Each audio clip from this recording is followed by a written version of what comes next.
think I'm weird. Carrie, favorite poem? Did you bring one? I don't want to be.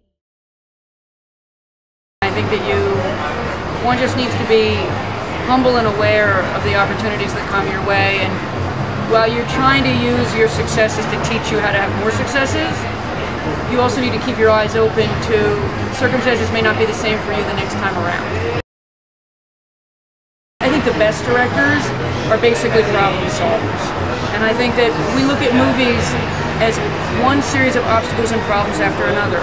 We don't ever wake up and think, well, why isn't it just done? I think we just wake up and we think, oh, I gotta go build that mountain. How do I build that mountain? How do I scale that mountain? So I think we're constantly in the, what's my movie? What does it need? How do I make it better?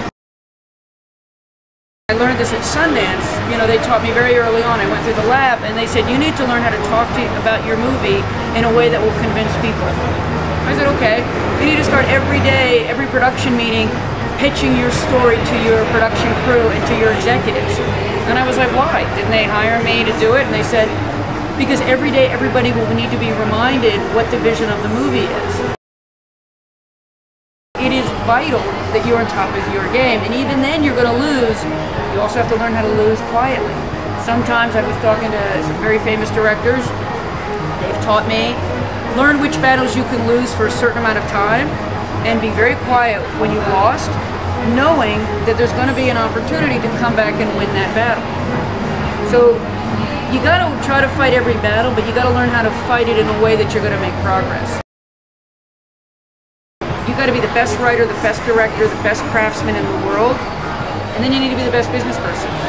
Because I have never gotten any money for free. I have paid for every dollar I've ever gotten, whether it was on Boys Don't Cry, and it was a tiny budget, or whether it was on these that are bigger budgets.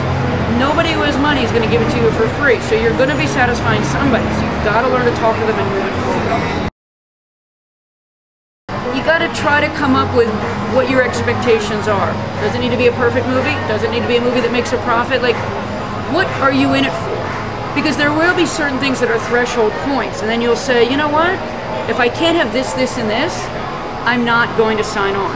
If I can't cast this actor, it's not going to work. You need to know what you actually think the line is, because you may find that that is the line.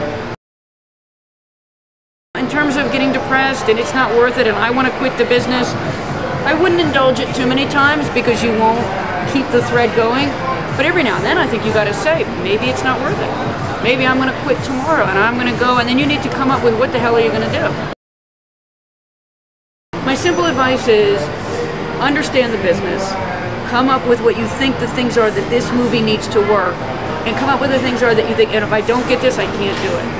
Right? If I don't get, I think I can make it for 10, I can't make it for 5. You can only determine that, and you need to know it in your gut, because they will push you to the brink where they will deny you the very thing that you think is the threshold thing, and you're going to have to reassess if it's the threshold thing.